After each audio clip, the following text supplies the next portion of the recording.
Shabbat Shalom Bevorar, j'espère que vous allez bien et que vous avez passé une bonne semaine. Paracha de cette semaine, Paracha de Bo.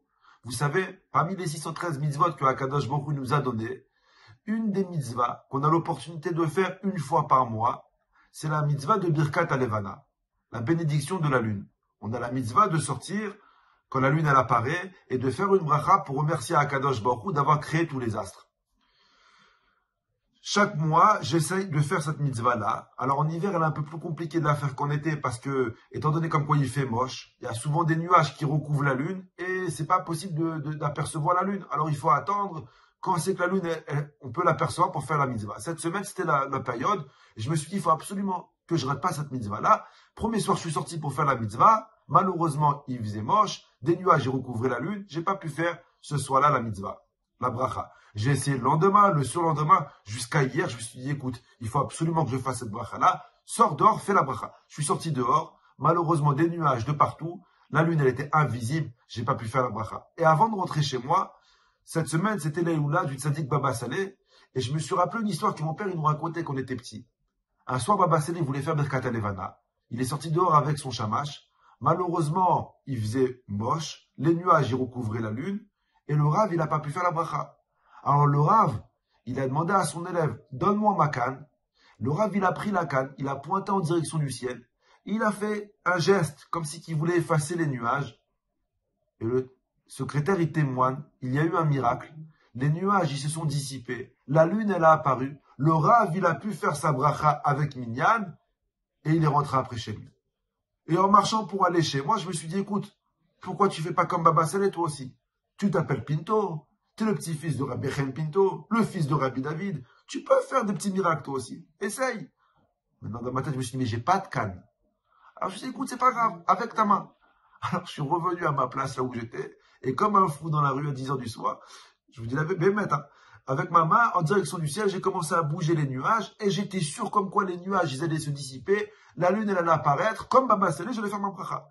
J'ai commencé à faire ça. Et il a commencé à pleuvoir à torrent. Les nuages encore 10 fois plus qu'avant. J'étais dégoûté, je suis rentré chez moi. Mais je me suis dit, mais pourquoi ça ne marche pas? Pourquoi Baba Saleh, il arrive à faire avec sa main, les nuages y partent, et moi, j'arrive pas à faire? Alors je me suis dit, peut-être que tu n'avais pas le bâton, peut-être que tu n'as pas la bonne formule magique, il y a un bug dans la matrice, mais pourquoi ça ne marche pas?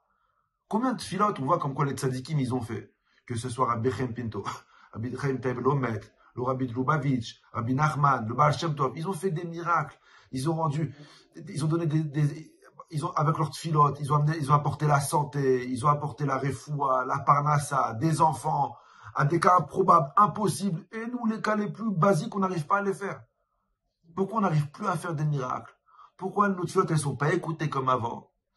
Et Rabbi Chaim Vital, il dit qu'une personne qui respecte la Torah et les mitzvot, une personne, par exemple, qui met ses tefilines dans la main gauche, sa main, elle devient tefilin au ciel. Une personne qui met des tefilines sur sa tête, au ciel, sa tête n'est plus une tête, c'est des tefilines. Une personne qui étudie avec sa bouche devient Torah. Une personne qui écoute un cours de Torah, ses oreilles deviennent Torah. Et Rabbi Chaim Vital dit, une personne qui respecte la Torah et les mitzvot, lui-même devient une mitzvah. Et quand une mitzvah, elle rencontre une mitzvah, il n'y a pas d'intermédiaire entre les deux. Tu sais pourquoi Baba Saleh, il arrive à faire des vrais miracles? Tu sais pourquoi Baba Saleh, si les tueurs, elles étaient écoutées? La réponse, elle est simple. Parce que Baba Saleh, il a travaillé toute sa vie à servir Hachem. Baba Saleh, on raconte sur lui, qui faisait le mikvé tous les jours. Avant chaque tfila, il se trempait dans un mikvé. Et combien de fois on raconte que là où il habitait à Harfoud, le mikvé, il avait congelé, il cassait la glace pour entrer dans le mikvé. Et moi, Moshe Pinto, même quand le mikvé, il est à 39 degrés, un spa, par fainéantisme, je ne vais pas le faire. Voilà la différence qu'il y a entre lui et moi. C'est parce que lui, il rentrait dans le mikvé froid, et moi-même dans le mikvé chaud, je suis fainéant, je ne veux pas rentrer. Baba Saleh, il jeûnait tous les soirs, toutes les semaines, de samedi soir à vendredi. Et il jeûnait toute la semaine entière. Alors que moi, je mange toute la semaine et j'ai pas fini mon repas, que je pense déjà à ce que je vais manger le soir. Voilà la différence qu'il y a entre lui et moi. Le Rav, il a jamais prié, il n'a jamais raté aucune prière Béminyan. Jamais raté dans sa vie aucune prière Béminyan. Et moi-même, Yachid, j'aurai tête filote. Le Rav, il connaissait le miracle, le Zohar par cœur. La différence qu'il y a entre moi et Baba Saleh, c'est que le Rav, il a réussi à rendre son corps une mitzvah. Et une personne qui rend son corps une mitzvah, il peut faire toutes les mitzvot possibles. Il peut bouger la main, lever les yeux. Moi, si je bouge tout mon corps, je ne ferai rien au ciel.